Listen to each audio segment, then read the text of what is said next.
Okay, continue. 1, 2, 3, 4, 5, 6, 7, 8, 9, 10, 11, 12. We have everybody.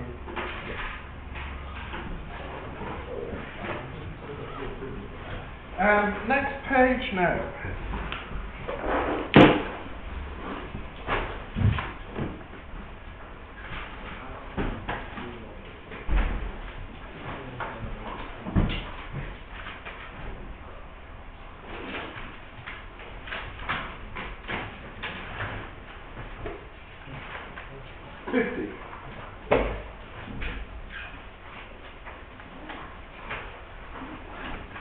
You'll need your table book. I have to print you a table book, yeah. The formula book, that's what I mean, yeah. So, yeah, just follow me up. Well, do you have class after this? Yeah. I do. In here? Yeah. With Donal. I'll give it to Donal and he can bring it to you then. If I remember. I hope to remember. Right, have you got your formula book? You need that for this lesson. Yeah. Okay, so if you remember last time we were looking at a very special bell curve. Last time we were looking at the standard normal bell curve.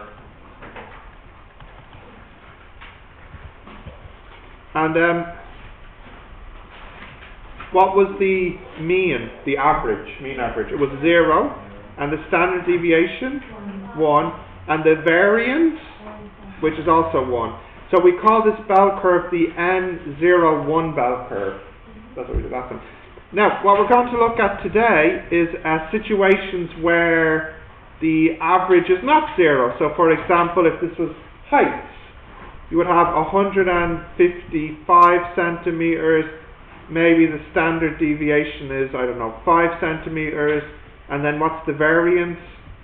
It would be 25 centimeters.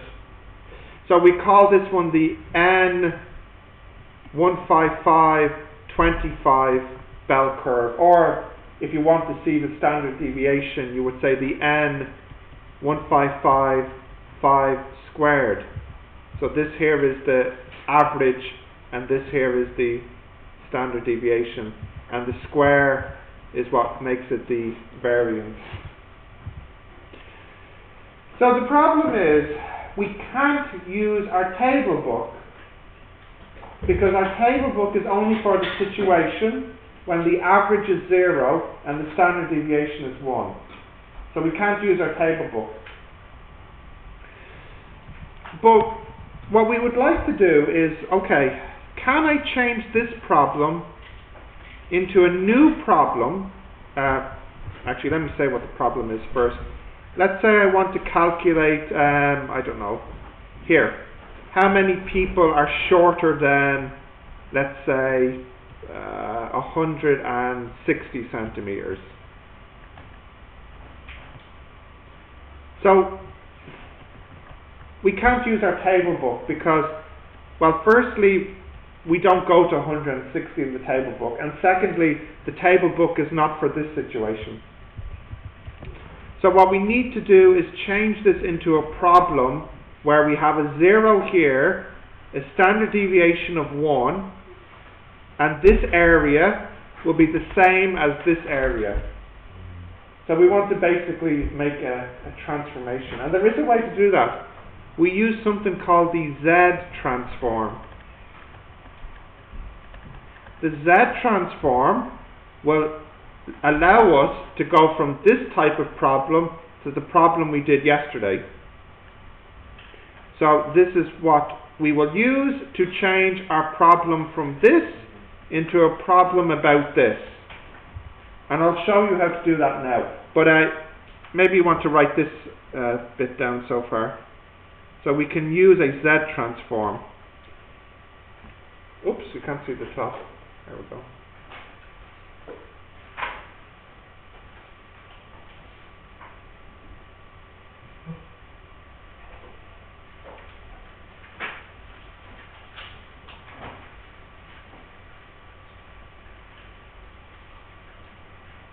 Albert, what's wrong? I should say, what else is wrong? What's wrong? Okay. So the Z transform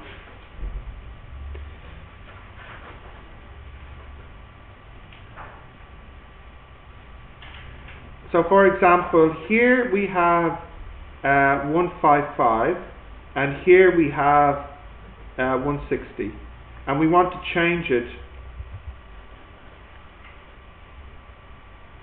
So what I'll do is I'll just call these X. So we want to change this one and we want to change this one into Z's.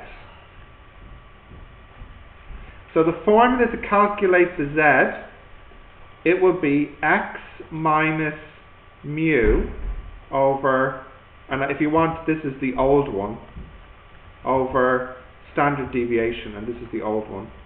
So for example here, it will be 155 minus 155 over 5.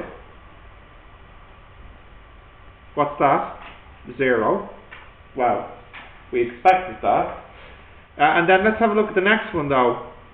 That would be 160 minus 155 over 5. What would that be?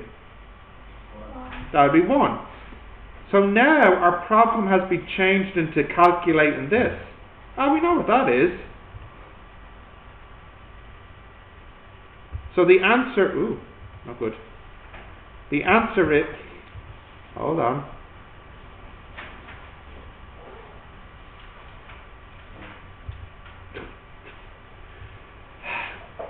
It keeps coming back.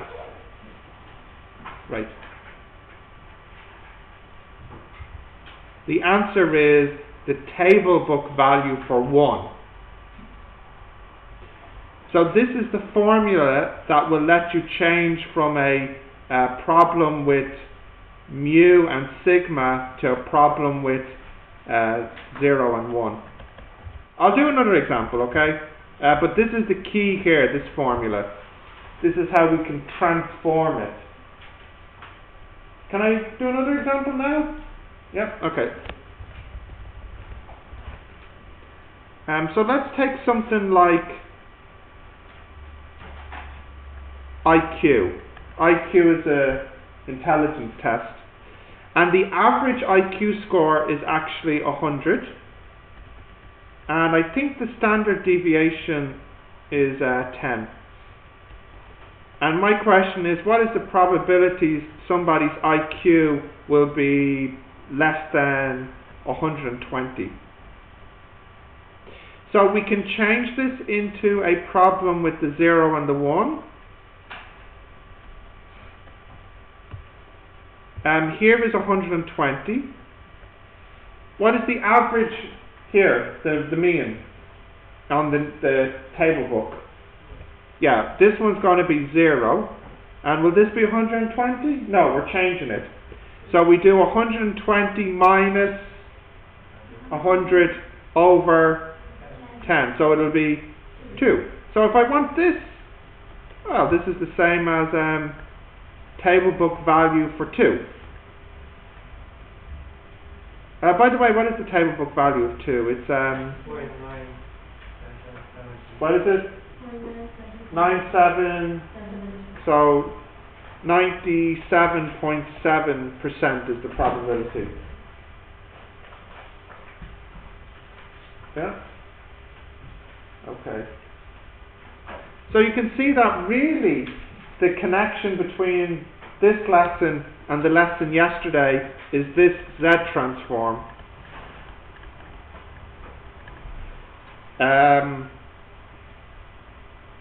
X minus mu over sigma. So if you want, we're going from an old X to a Z of 0, 1. And here is mu sigma squared. Okay, can I give you another example? So let's say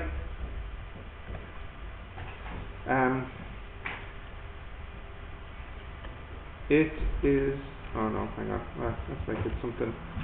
Let's say we're making cans of beans. And the average for the beans we'll say is, I don't know, 300 grams, and the standard deviation we'll say is 5 grams. If the can is too small or too big, if there are too many beans or too few beans, the can is destroyed. I know it's sad. The can is destroyed. So we'll say that the can is too full if it exceeds 310 grams, and we'll say it's too few or too empty, not really empty, too few if it is less than, let's say, 290 would be too easy. Oh, okay, we'll make it easy. 290 grams. So my question is, what is the probability that the can will be rejected?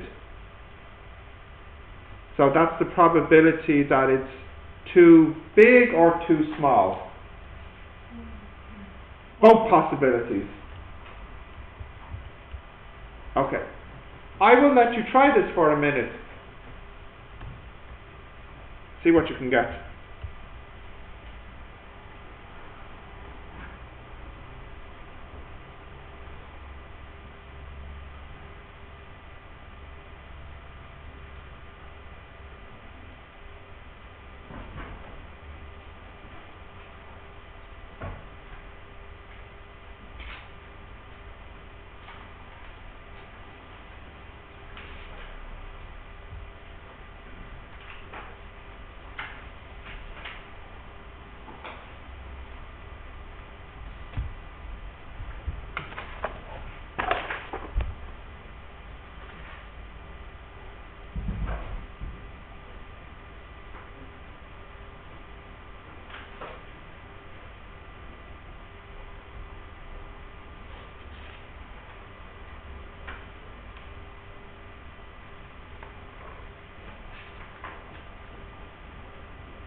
Okay, you should be nearly finished.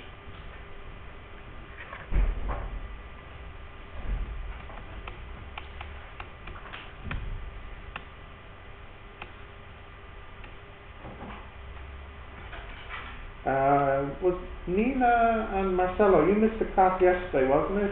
Yeah, so you'll definitely need to watch the video from yesterday, because this class just continues. No, it wasn't Nina and Pony. And Marcelo. Yeah, so you definitely have to watch the video for this one, okay? Right, can we do this? Yep. I'm going to think about this. For me, it's easier to think about it as 1 minus the probability that it's okay. If I draw my curve here, 300's in the middle, here is 310, and here is 290, and I want to calculate this. So I want 290 to 300. I will transform that into my 0, 1, so there's 0. What did you get here? It should be 2. Very good. And here? Minus 2. So I want this area. Now this area will be value 2 minus value minus 2. But of course, do we have minus 2 in the book? No. So we can do value 2 minus 1 minus value 2, which would be 2 book value 2 minus 1. Yeah? So I can put that back up here.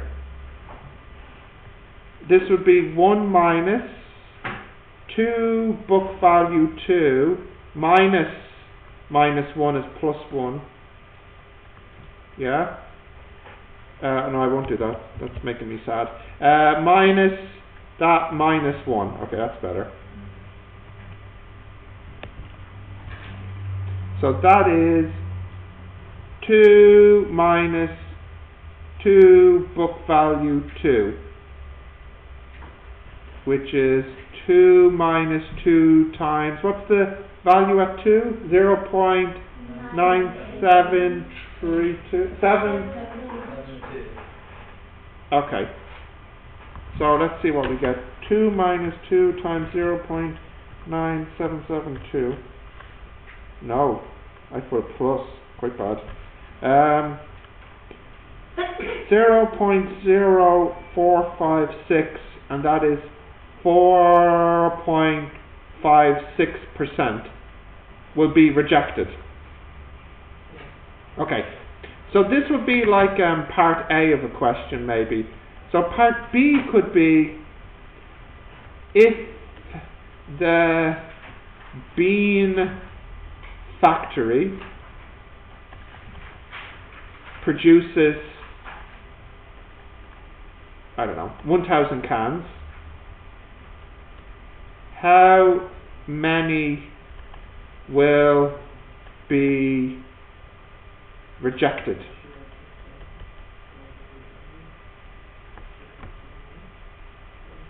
So you might get a question like this, just something for 1 mark.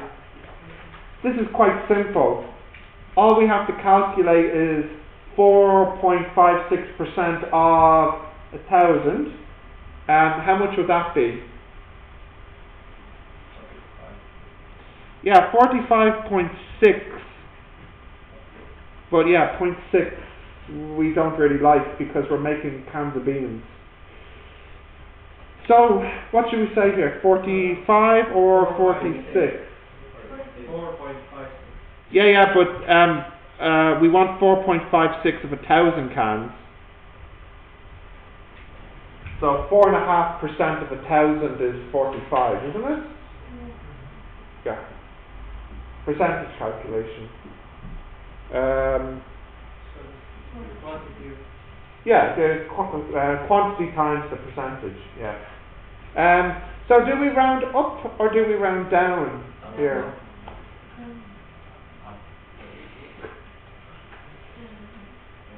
For this one,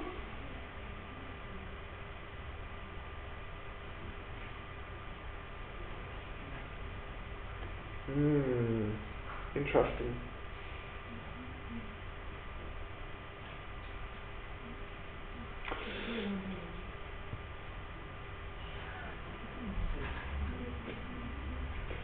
I think I'm thinking about it too much.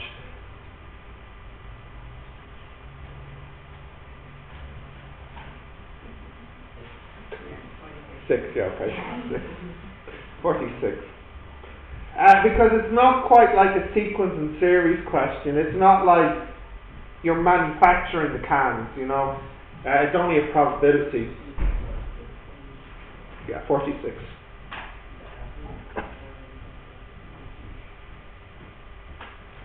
Okay, next one now.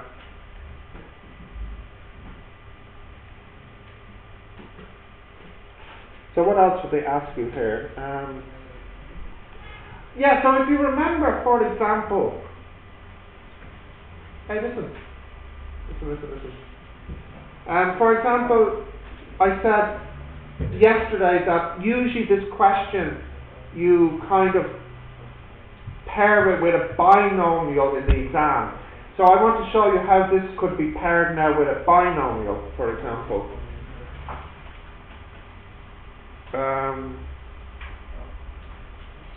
So for example, part C could be something like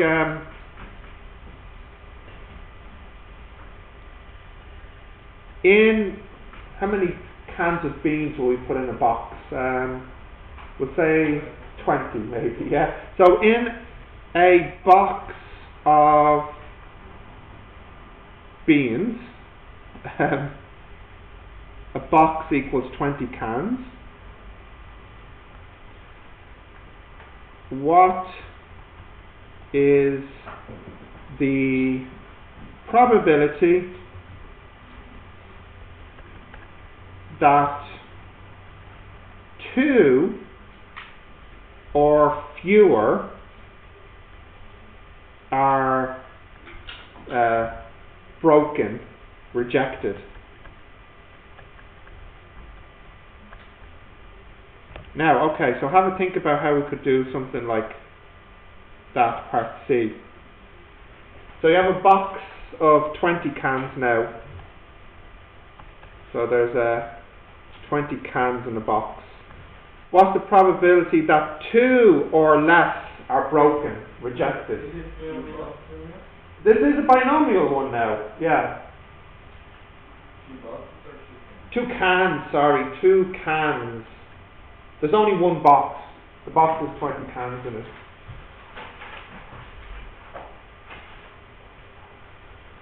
Yeah, now some people I see have spotted that it's like what we did last time with the tables. So it is actually one of these ones where you have n equals 20, x equals 2, and what's the probability that a can is not the right size, that it's to be rejected? Yeah, 4.56%. But of course your table book doesn't have 4.56. What's the closest it has? 0.05, yeah. So if you look up 22 and 0.5, what do you get as the answer? 92. So 90, no, okay.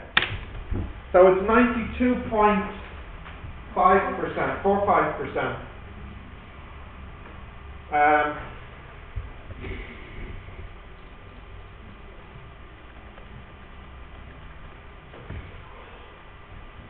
Yeah. Now, if I want to round this off, is it 9245, yeah? Yeah. If I want to round this off, I should think carefully, should I round down to 92 or up to 93? Because, if you look here, did I use 4.56? No. I used 0.05. So I didn't use the right P. I used the P which is too small. Now, if you have the table book, have a look at n equals 20. P is 0.05. And 2, you got 9245. If you make the P bigger, what happens to your answer? Does it get bigger or smaller? It gets smaller. So therefore, if you make the P smaller, your answer should get bigger. So I feel like it would be better if I rounded up, because I have to use a P which is smaller, but it's not in the table book. So if you imagine in your mind that if you did have a 0.045, its answer should be bigger than what you got. So I feel the true answer will be very close to 93% rather than rounding down to 92%. Okay, so for this one I'd say 93% will be more accurate.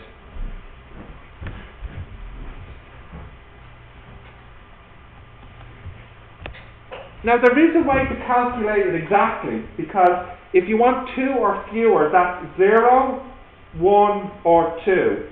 So for the last part, part D, I want you to calculate the exact answer.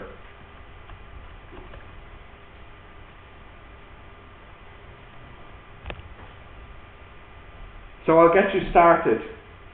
It's probability of 2 or fewer.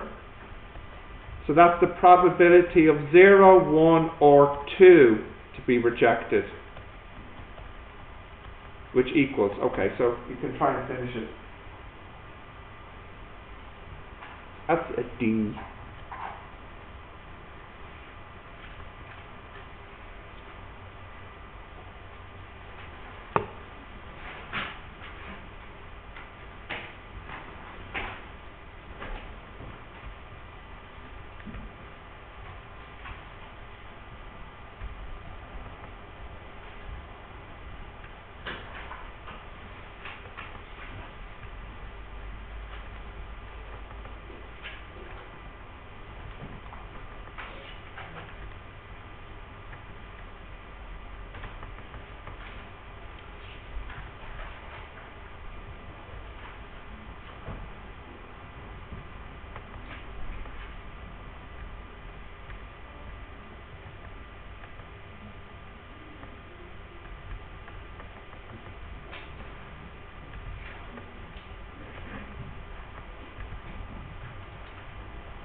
You should nearly have an answer. I don't really hear calculators. Are people calculating? Or sitting back enjoying the sunshine? Come on, get calculating.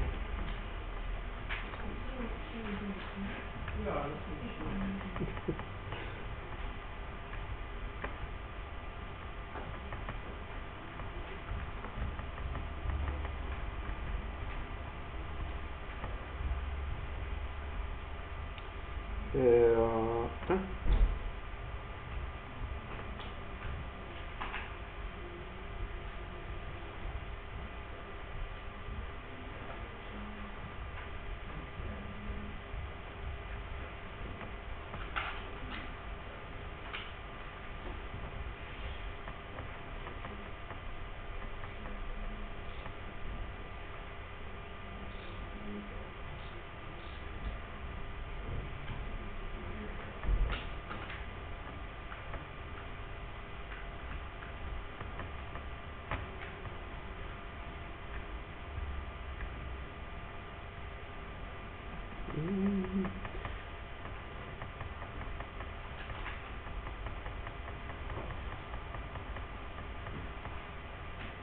It's taking a long time to type in.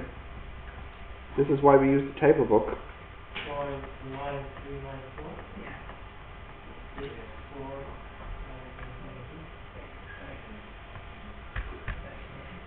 4. I got... Oh yeah, I see. No, not this. Something totally wrong. Yeah. No, I know this. Okay.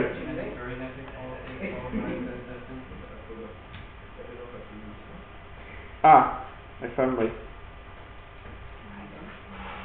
Yes, when I typed this in, which took a long time, it's 20C0P0Q20 plus 20C1P1Q19 plus 20C2P2Q18, and Q is 1 minus 0.0456. So I got 0.93. Yes. Oh, terrible. Hang on. Are you sure? No. I was right. 9397.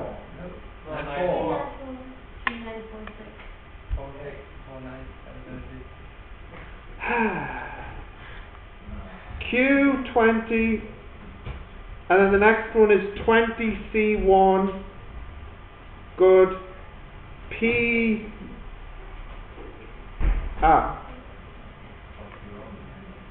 No, recalculate. 936. No, hang on. 9394. Yeah.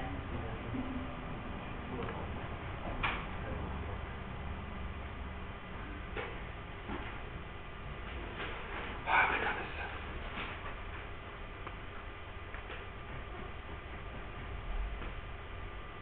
9394. Thank goodness. 93946, which would be 94%. Okay, so 93 was definitely the right choice to make. Although it wasn't perfect, it was much closer than 92. So that's not bad, 1%. Yeah, 94 is what you got? Yes. Round up? This one? Yeah. Yeah, this one rounds up. Because this is the exact answer. Okay. Yeah. Whereas the last time, the answer I knew wasn't exact. So I had to think carefully if rounding up or rounding down would make it more or less accurate. In fact, in the last one, if I rounded down, I would have gotten 92, which would have been much worse compared to the true answer of 94. Yeah. This is the problem with the tables.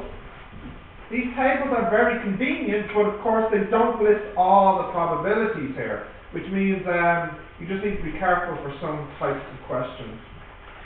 I feel like in the exam though, if they make you use this, they would make you use a number which is already on the table.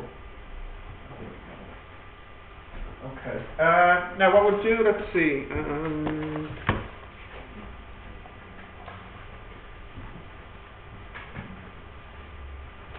We have a double class tomorrow or a single? Single. Okay. And then a double on Thursday. So my plan is we'll do the next topic tomorrow, and then on Thursday I want to make it a double tutorial, because I want to have a look at that exam paper I gave you, which I'll print out again for you. Does anyone actually have the exam paper? Which one that I gave you? Yes. Yeah. This is version 1. Yeah. This is for the both semesters or just semester one? This is actually just for semester 2. This one I gave you. You said there's no paper with both, right? Correct, because it's new this year. Yeah. But I will give you a practice one later. I mean, you can do semester one paper and semester two, almost equivalent. Oh, it is? Yes, Okay. yes. Question. 1 second, let me just think. Actually, instead of too much for this picture, you have a one. Yeah. Can you, if you have your exam or if you don't, I want to tell you which questions I'd like you to try as an extra homework, because on Thursday I want to do them in class. So I think I told you in section A to do 1, 2, 3, 4 and 5. So that's still the same. But in section B, let's see.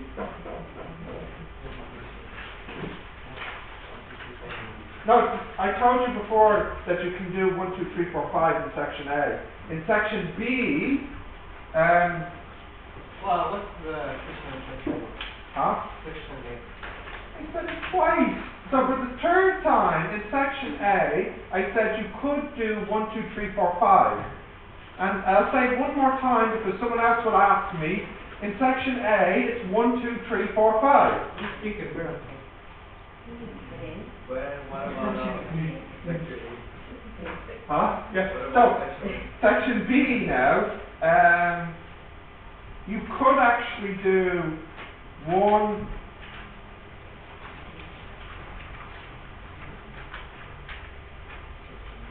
Hold on. 2.